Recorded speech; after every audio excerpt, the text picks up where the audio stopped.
भगवान जब वहां से बाहर आए निकल के, जैसे ही ग्वाल वालों के पास में आए, गेंद को ला करके दिया, ए दामा ले पकड़ अपनी गेंद। तो गेंद के पीछे मेरे पीतांबर को फाड़ रहा था, देख ले तेरी वही गेंद है या ये दूसरी गेंद है? बोले मैंने तुझसे जब थोड़ा कही कि तू काली दे में कूद जाइए गेंद के पीछे। अरे मैंने तो वैसे हसन में कह दी सो तू सदैव कूद। कन्हैया बोले थामा, तूने हंसी में नहीं कहा था, तूने कहा था कि मुझे गेंद चाहिए तो वही चाहिए, दूसरी गेंद नहीं दूंगा। इसलिए अपनी गेंद पकड़, एक छपरिया कमल के पुष्प भोजराज वंश के लिए मथुरा में भिजवा दिए। और कालिया नाम से कहा कि आज से तुम इस कालीदह में नहीं रहोगे। क्यों? बोले तुम्हारे रहने से इस कालीदह का जल इतना विशीला हो चुका है, जो भी पी लेता है वो नष्ट हो जाता है। बोले फिर हम कहां जाएं? बोले तुम अपने देश के लिए जाओ। ये कालिया कहां का रहने वाला था? जो काली नदी में रहता था, काली नदी में। ये रमणक द्वीप का रहने वाला था, पर यहाँ कैसे आया? एक दिन कालिया की मां में और सूरज की मां में बहस हो गई। बहस क्या बहस हुई? उसने कहा कि रथ के घोड़े सफेद हैं और उसने कहा कि रथ के घोड़े काले हैं, कद्रू में और बिनता में। जब बहस हुई तो रथ के घोड़े सूर्य के जो थे वो सफेद थे, परंतु कालिया को जब पता चला है कि मैया कल तुम रानी थी और आज बांदी कैसे बन गई? बोले लाला हमने आपस में बाजी लगा ली थी कि अगर रथ के घोड़े सफेद होंगे तो हम तेरी बांदी बन के रहेंगे, और काले हों तो तू हमारी बांदी बन के रहना। बोले अच्छा हाँ। तो रथ के घोड़े सफेद थे। कालिया ने क्या किया?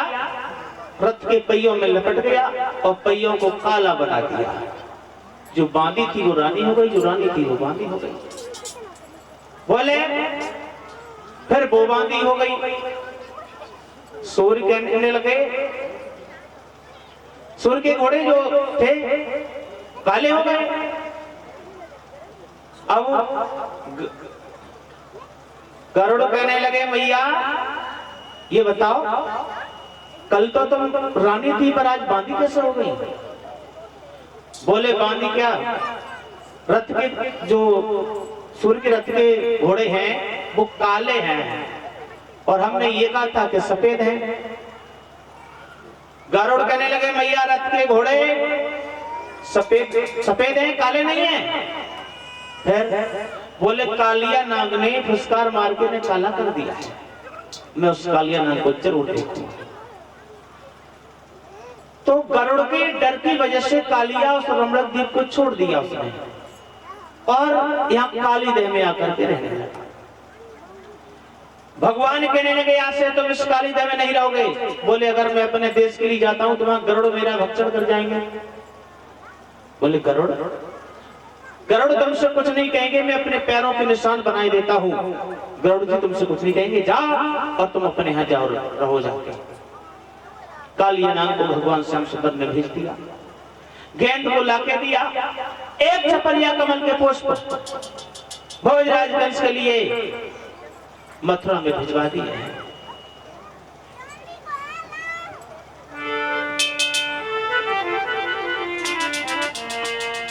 सुखदेव जी बताते हैं कि हे राजन परीक्षित, कंस बड़ा चिंतित है कि मैंने बहुत उपाय किए फिर भी मेरा काल मेरे हाथ से निकल के चला गया। लगता है कि अब मेरा काल मेरे हाथों में नहीं आ पाएगा। मैंने सट्टासुर को भेजा, तड़ावृत को भेजा और पूतना को भी भेजा। अब की बार कंस ने केसीसूर को अपने पास में बुलाया। केसीसूर नाम का एक राक्षस था। केसीसूर को बुलाया, कहा गया केसीसूर कहिए महाराज अज्ञात है। बोले आप एक काम करो, अपना रूप बदल के घोड़े का रूप बनाओ और वहीं चले जाओ जहां वृंदावन में नंद बाबा के यहाँ मेरा काल रह रहा है, उसे मार के आओ। केसी कहने लगा महाराज जैसी आपकी इच्छा। कंस की जब वचन सुने हैं केसी तैयार हुआ है। कैसे?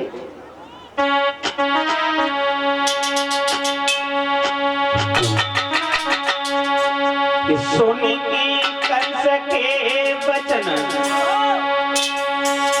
केसी जब आगे कौन धायो।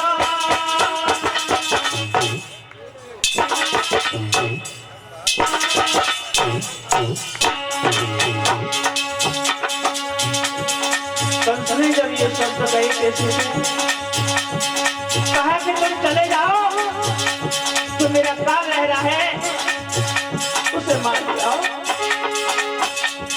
सोने के कंस के वचन केसी अति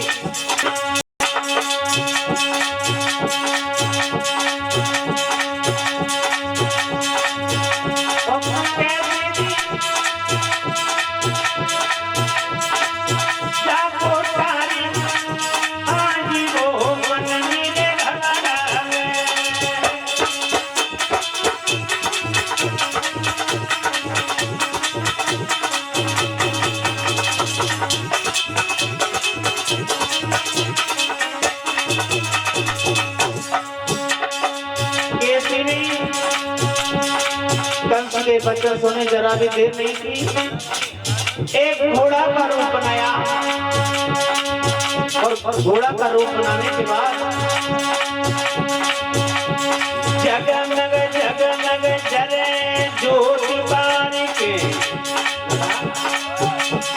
हरि दियो रे दियो।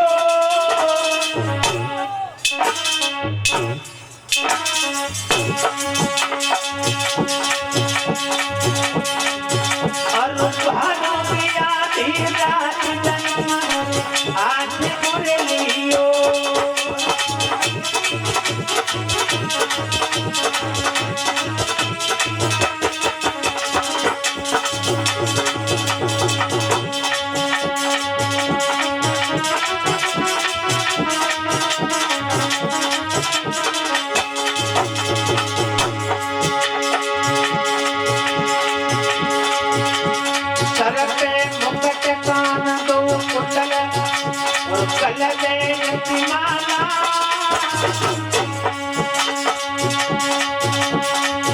और रूप मनोज देवकी के लाला।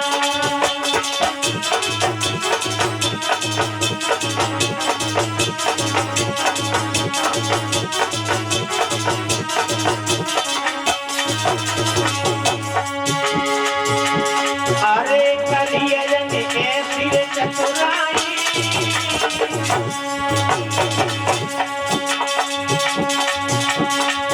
और उसके प्रभु बड़े दयाल देख रहे बाकी चतुराई।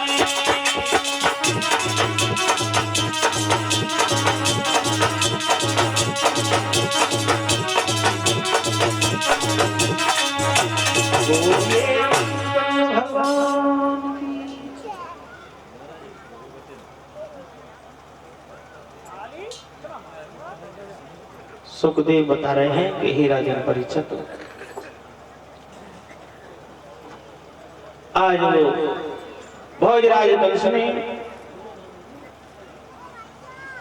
केसी को बुलाया, कहा कि तुम चले जाओ, जहां वृंदावन में मेरा काल रह रहा है उसे मार के आओ। जो भी मैंने भेजा वो लौट के नहीं आया। केसी ने एक घोड़ा का रूप धारण किया, चला है जहां भगवान श्याम सुंदर ग्वाल वालों के साथ में खेल को रचा रहे हैं। केसी ने भगवान श्याम सुंदर को पकड़ना चाहा अपना मुंह फाड़ के। भगवान ने केसी को पकड़ाया और उठा करके जमीन से पटक दिया। बोलिए कन्हैया लाल की। जैसे केसी को उठा के पटका, कैसे भी लौट करके वापस नहीं गए। इधर और हमारे विजय भैया का कहना है कि शास्त्री जी थोड़ा हमारा भी ख्याल रखो। क्या ख्याल रखें? कैमरा का है।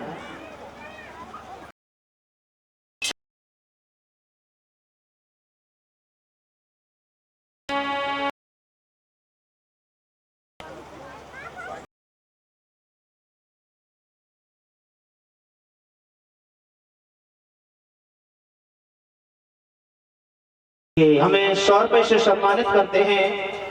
भगवान से कामना करेंगे कि भगवान ने सद्बुद्धि रही।